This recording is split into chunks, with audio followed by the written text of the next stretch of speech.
Assalamualaikum warahmatullahi wabarakatuh. Perkenalkan, nama saya Taufik Husain. Saya dari kelas B, jurusan Ilmu Hukum dan Kemasyarakatan, program studi Pendidikan Pancasila dan Kewarganegaraan, Fakultas Ilmu Sosial, Universitas Negeri Gorontalo. Pertama-tama marilah kita memanjatkan puja dan puji syukur kehadirat Allah Subhanahu wa Ta'ala, Tuhan semesta alam, yang dimana karena dengan rahmat dan karunia-Nya lah sehingga kita bisa bertemu di video pembelajaran kali ini. Selawat serta salam tak lupa pula kita haturkan kepada junjungan kita Nabi besar Nabi Allah Muhammad SAW yang telah membawa umat manusia dari alam kegelapan, dari alam yang penuh kebodohan menuju alam yang terang benderang dan penuh ilmu pengetahuan seperti yang kita rasakan saat ini. Baiklah, pada video pertemuan kali ini saya akan mempresentasikan makalah yang dimana materinya adalah Trigatra dan Pancagatra. Makalah ini disusun untuk memenuhi tugas mata kuliah dasar-dasar ilmu pemerintahan dan pendidikan kewarganegaraan, yang dimana dosen pengampunya kami sebut nama beliau Bapak Roni Lukung SPD MSc. Baiklah, tanpa berlama-lama, langsung saja kita masuk kepada inti pembahasan, yaitu Trigatra Pancagatra.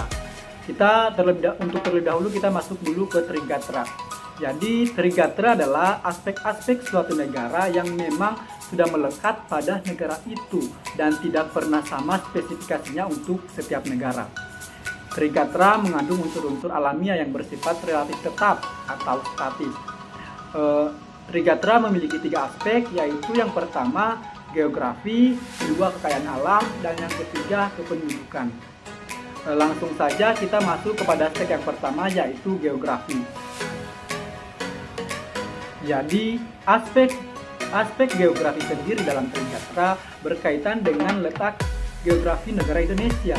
Letak geografi Indonesia ada 2 bentuk, yaitu bentuk ke dalam dan juga bentuk keluar. Kemudian kita masuk kepada aspek yang kedua, yaitu kekayaan alam. Sumber kekayaan alam juga termasuk dalam aspek Trigatra, yang dimana harus diolah dan dimanfaatkan berdasarkan 3 prinsip sebagai berikut. Prinsip pertama, prinsip maksimal, memanfaatkan kekayaan alam Indonesia hingga benar-benar bisa menciptakan kemakmuran dan kesejahteraan bagi rakyat. Kemudian prinsip yang kedua yaitu prinsip lestari, memanfaatkan kekayaan alam Indonesia supaya tidak menimbulkan kerusakan terhadap lingkungan dan wajib menjaga keseimbangan alam.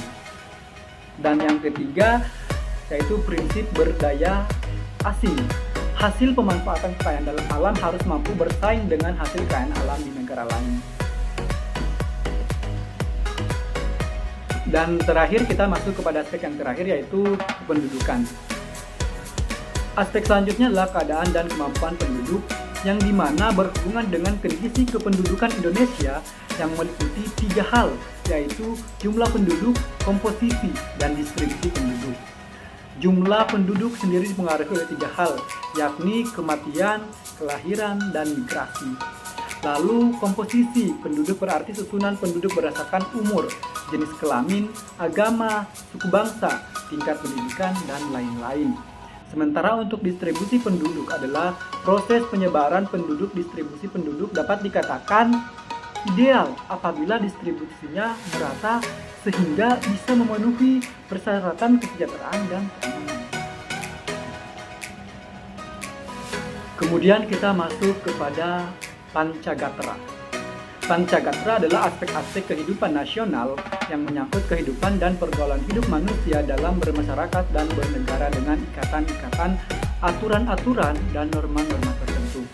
Berbeda dengan Trigatra, Pancagatra meliputi 5 aspek, yaitu ideologi, politik, ekonomi, sosial budaya, dan pertahanan keamanan. Oke, langsung saja kita masuk kepada aspek yang pertama, yaitu aspek ideologi. Ideologi merupakan aspek pertama dalam Pancagatra yang memuat sebuah aturan atau nilai yang dianut oleh sebuah negara. Tujuan adanya ideologi adalah untuk mencapai kesetaraan serta kesejahteraan rakyat bersama di masa yang akan datang. Adapun ideologi yang diterapkan di Indonesia adalah ideologi Pancasila. Nilai-nilai yang terkandung di dalam Pancasila bersumber dari nilai dasar budaya bangsa Indonesia yang sudah ada sejak lama. Selanjutnya ada politik. Aspek ini juga tidak lepas dari sistem pemerintahan yang ada. Politik berarti sebuah kekuasaan untuk mengambil keputusan tertentu dalam sebuah pemerintahan. Keputusan ini nantinya diambil untuk mengatur, menstabilkan, dan mensejahterakan rakyat Indonesia. Sistem politik Indonesia disusun berdasarkan nilai-nilai yang ada di dalam Pancasila serta Konstitusi Undang-Undang Dasar Negara Republik Indonesia tahun 1945. Sistem politik juga mengandung dua kegiatan politik terbagi dalam dua jenis, yaitu politik dalam negeri dan politik luar negeri. Selanjutnya kita masuk pada aspek yang ketiga, yaitu ekonomi. Aspek ekonomi juga tidak kalah penting dari aspek sebelumnya, karena berfungsi untuk mencukupi kebutuhan suatu negara. Semakin baik ekonomi, maka semakin baik pula kehidupan masyarakatnya. Upaya untuk meningkatkan kesejahteraan rakyat bisa dilihat dari bagaimana sistem perekonomian Indonesia disusun sebagai usaha bersama atas dasar asas kekeluargaan. Maksudnya, setiap warga Indonesia memiliki hak dan kewajiban yang sama dalam menjalankan roda perekonomian dengan tujuan mensejahterakan bangsa. Selain itu, Indonesia juga menerapkan sistem perekonomian rakyat. Menurut pasal 33 Undang-Undang Dasar 1945, sistem perekonomian rakyat adalah suatu sistem untuk mewujudkan kedaulatan masyarakat di bidang ekonomi. Kemudian kita masuk pada aspek yang keempat pada Pancagatra, yaitu sosial budaya. Indonesia adalah negara yang dikenal dengan kebudayaan yang sangat beragam. Oleh sebab itu, kebudayaan perlu untuk dijaga dan dilestarikan sehingga bisa terus bertahan pada generasi-generasi selanjutnya. Contoh dari aspek sosial sendiri adalah gotong royong yang berkaitan dengan semangat persatuan dan kesatuan. Sementara untuk aspek kebudayaan adalah kebudayaan nasional yang terbentuk dari adanya interaksi berbagai kebudayaan lokal. Kemudian kita masuk pada aspek yang terakhir pada Pancagatra, yaitu pertahanan keamanan. Negara yang bisa memiliki pertahanan yang baik maka akan membuat masyarakatnya hidup makmur dan tenang. Selain itu, aspek ini juga berhubungan dengan upaya mempertahankan kedaulatan Indonesia dari adanya beragam ancaman serta gangguan. Maka dari itu, penting bagi sebuah negara bisa membangun sistem pertahanan yang kuat. Indonesia sendiri memiliki Tentara Nasional Indonesia atau yang disingkat dengan TNI sebagai komponen pertahanan utama mereka. Namun, upaya untuk mempertahankan keamanan negara tidak hanya dilakukan oleh TNI saja, melainkan juga warga negara itu sendiri. Baik warga negara maupun TNI harus bersedia bersatu guna mempertahankan kedaulatan dan keutuhan negara Indonesia. Oke, sekarang kita masuk kepada faktor penyebab dari Trigatra dan Pancagatra. Sebelum kita masuk kepada Pancagatra, kita terlebih dahulu untuk masuk ke faktor penyebab Trigatra dulu ya teman-teman. Faktor penyebab dari Trigatra adalah ada tiga, yaitu letak dan bentuk geografis, yang kedua keadaan dan kemampuan penduduk, dan yang ketiga keadaan dan kekayaan alam. Sementara untuk faktor penyebab Pancagatra ada tiga juga, yaitu ideologi, politik, dan juga ekonomi. Mohon maaf, maksud kami faktor dari penyebab Pancagatra ada 5, yaitu ideologi, politik, ekonomi, sosial budaya, dan juga pertahanan dan keamanan. Selanjutnya, kita akan masuk kepada strategi mengatasi. Perjuangan bangsa Indonesia untuk mencapai kemerdekaan dari penjajah telah selesai, namun perjuangan untuk menjaga eksistensi negara bangsa dalam mencapai tujuan nasional serta mempertahankan kemerdekaan yang hakiki sesuai cita-cita para pendiri negara, bangsa, the founding fathers, belumlah selesai dan masih terus diperjuangkan Oleh sebab itu diperlukan adanya pemahaman tentang ketahanan nasional secara berkelanjutan bagi masyarakat Indonesia yang sangat pluralis. Ketahanan nasional dapat dipahami baik sebagai konsepsi maupun sebagai suatu kondisi. Ketahanan nasional sebagai konsepsi merupakan pengaturan dan penyelenggaraan kesejahteraan dan keamanan secara seimbang, serasi, dan selaras dalam seluruh aspek kehidupan nasional. Kemudian pemahaman ketahanan nasional sebagai suatu kondisi adalah keuletan dan ketangguhan bangsa yang mengandung kemampuan mengembangkan kekuatan nasional untuk menjamin kelangsungan hidup bangsa dan negara dalam mencapai tujuan nasional. Melalui pemahaman tentang ketahanan nasional yang berkelanjutan dalam konteks kemajemukan bangsa Indonesia, diharapkan setiap komponen bangsa memiliki wawasan kebangsaan yang utuh dan tanggung jawab yang tinggi untuk bersama-sama menjaga dan melestarikan kebinekaan Tunggal Ika sebagai identitas primer. Pembahasan ini menggunakan metode historis dan model Astagatra.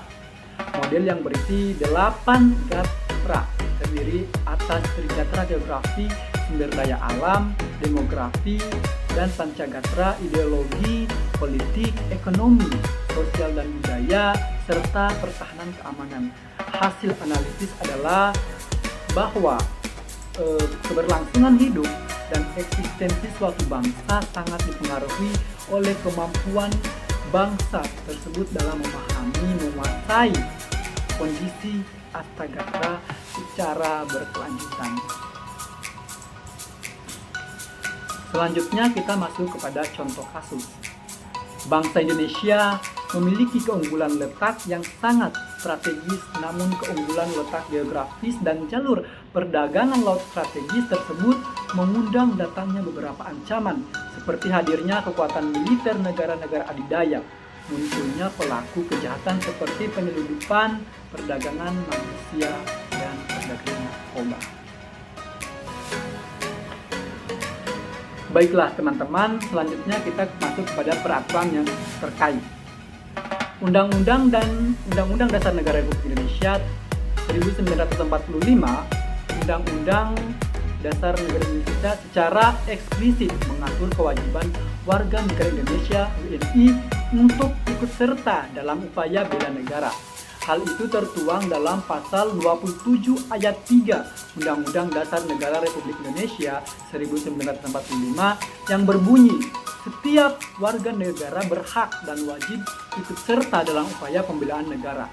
Lebih lanjut, ketentuan mengenai bela negara diatur dalam Undang-Undang Nomor 3 Tahun 2002 tentang pertahanan negara, Undang-Undang Nomor 3 Tahun 2002, yaitu dalam pasal 9 ayat 1 dan 3 ayat 2. Pasal itu mengetengahkan bahwa upaya bela negara diwujudkan dalam penyelenggaraan pertahanan negara, serta mencakup pendidikan kewarganegaraan, pelatihan dasar kemiliteran secara wajib, pengabdian sebagai Tentara Nasional Indonesia secara sukarela atau secara wajib, serta pengabdian sesuai dengan profesi. Akan tetapi, upaya bela negara pada tataran praksis sebelum terlaksana secara sistematis, salah satunya terlihat pada ketiadaan suatu sistem pendidikan bela negara yang komprehensif pada generasi muda. Kondisi ini dapat berpengaruh pada ketahanan nasional yang berhubungan erat dengan dinamika geopolitik. Baiklah teman-teman, sekian pemaparan materi dari saya. Jika ada kesalahan mohon dimaafkan karena inilah video pertama perdana saya untuk membuat video pembelajaran. Jadi jika ada kesalahan saya memohon maaf. Saya akhiri video pembelajaran kali ini. Wassalamualaikum warahmatullahi wabarakatuh.